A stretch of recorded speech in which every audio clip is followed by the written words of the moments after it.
Hi, I'm Pat Woods. I'm the Director of Religious Education at Abraham Lincoln Unitarian Universalist Congregation in Springfield, Illinois, and I'm here today with today's Time for All Ages.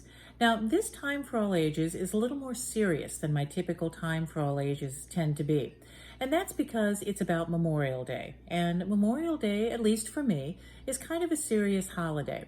Now, one thing I want to say before I say anything else is these are my reflections about Memorial Day. This does not mean that they should be yours, nor does it mean that they may reflect what your family thinks about Memorial Day, and that's perfectly fine. But I do want to share with you the family members I had who have served in the military. And I'll start with my cousins. This is Bob, his brother Jim, and his twin Mac, and they all served in the military. My dad also served in the military. He went in at the tail end of World War II, served in the Army of German occupation, and then stayed for Korea and Vietnam. And I have a picture of him on my wall that is just an amazing picture. First of all, he looks so young. And then also he looks so serious. And that's not how I really remember my dad. But I think it's important for me to have this image of him when he was in service. I also have a picture of my spouse, George, who served in the Navy. This is his picture from 1984. Now, Memorial Day, as I said, is kind of a complicated holiday. On the one hand, it honors the people who served and perhaps even perished for their country. On the other hand, it also reminds us about war. And I have to admit, I am a pacifist. I would much rather that we solve problems without resorting to violence. And that's probably all I should say about that. Because I am a pacifist, one of the things that I often think about are the consequences and the cost of war.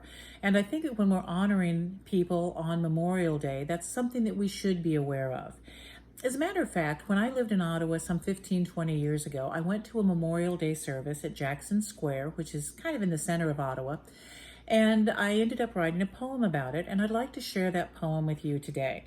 Now, I'm not sharing it because it's a great piece of poetry. There are so many other poets who have written much better pieces about Memorial Day and war and soldiers than this piece.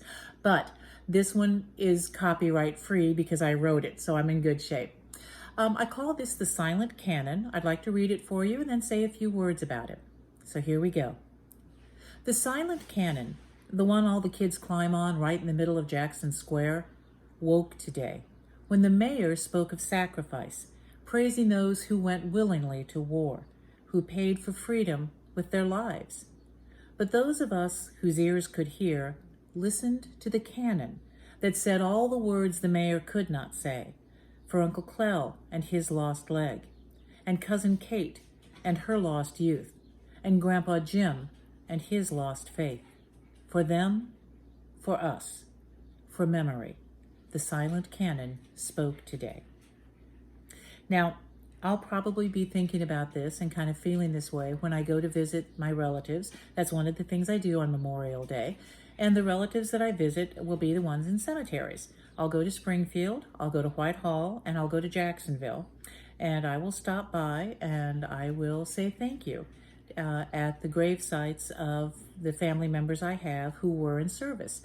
I'll be honest, I'm also going to say thank you and I love you to the family members who did not serve, but that's an entirely different issue. As I do these things on Memorial Day, I don't think about it as glorifying war, because as I said, as a pacifist, that's not something that I would want to do.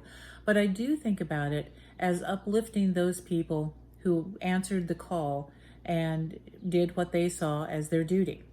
So my challenge to you for this week is to perhaps explore your families and find those people who did military service, maybe people that you don't even know about, and maybe stop for a few moments and think about what it was that they had to do in order to complete that service.